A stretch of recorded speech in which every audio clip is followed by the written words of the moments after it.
Salam sejahtera saya ucapkan kepada para hakim yang bijaksana, guru-guru dan rakan-rakan seperjuangan. Saya Nismani Victor, murid tingkatan 4 Anggerik dari SMT Sri Putri. Kod sekolah saya ialah AEB 2057. Hari ini, saya akan berkongsi tentang buku cerita fiksyen sains kegemaran saya, iaitu The 14th Goldfish, sebuah naskah nukilan Jennifer L. Holmes. Buku dengan 195 muka surat ini mempunyai satu tema yang sangat menarik, iaitu Believe in the Possible, iaitu percaya pada yang pasti. Satu orang yang positif, kan?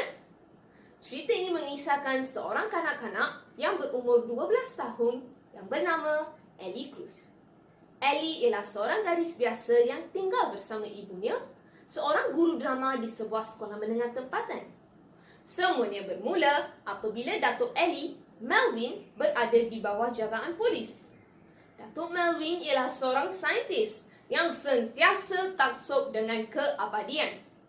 Apabila ibu Ellie, Melissa, pulang dengan seorang budak lelaki yang kelihatan berumur 14 tahun, Ellie terkejut. Ini kerana dia melihat cincin di jari budak lelaki itu.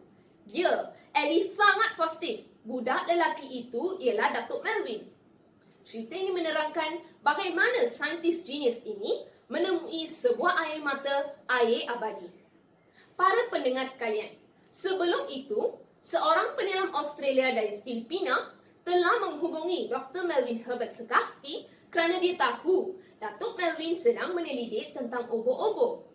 Ya, dia menghantar spesies obo-obo itu kepada Datuk Melvin yang dinamakan Turritopsis melvinus. Mari kita berhenti di sini sebentar, boleh? Tahukah anda, spesies obo-obo ini juga dipanggil Turritopsis doni atau lebih dikenali sebagai the immortal jellyfish atau obo-obo abadi? Ya, spesies obo-obo ini wujud di dunia kita. Menarik, bukan? Sekarang, kembali kepada cerita saya. Datuk Melvin telah menyuntik sebatian daripada makhluk itu ke dalam dirinya, yang mengakibatkan dia kembali kepada budak kecil seperti dahulu. Sebelum ini, Datuk Melvin dan Ellie cuba menyelinap ke dalam makmalnya untuk mendapatkan spesimen. Tetapi akhirnya, Ellie dan Datuk Melvin berjaya mendapatkan spesimen mereka dengan bantuan Raj, rakan baru Ellie yang kelihatan God, dan abangnya Ananda. Sudah tiba masanya untuk dunia mengetahui tentang penemuan saintifik luar biasa Dr. Sagasti ini. Impiannya untuk mendapat hadiah Nobel akhirnya menjadi kenyataan.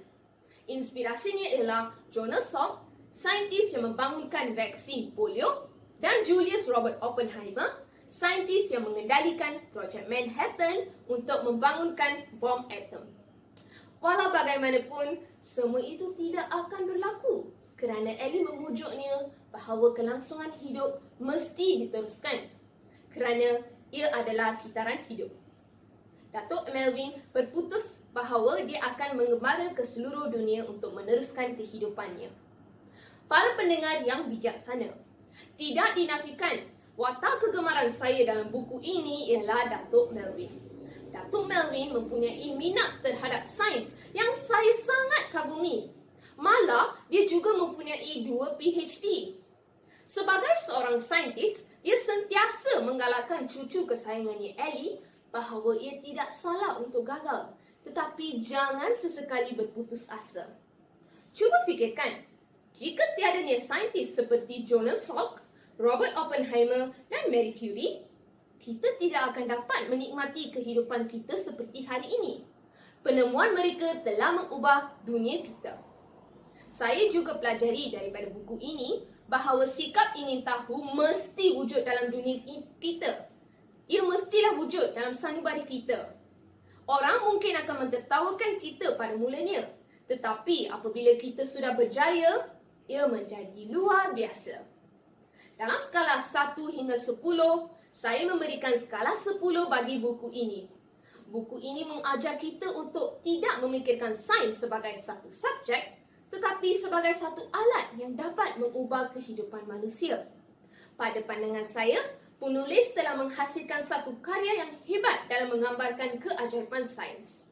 Saya mengusulkan semua orang yang belum membaca buku ini untuk membacanya. Ia padat dengan informasi dan pengalaman yang menerujakan. Sekian sahaja video saya. Terima kasih kerana menonton video ini.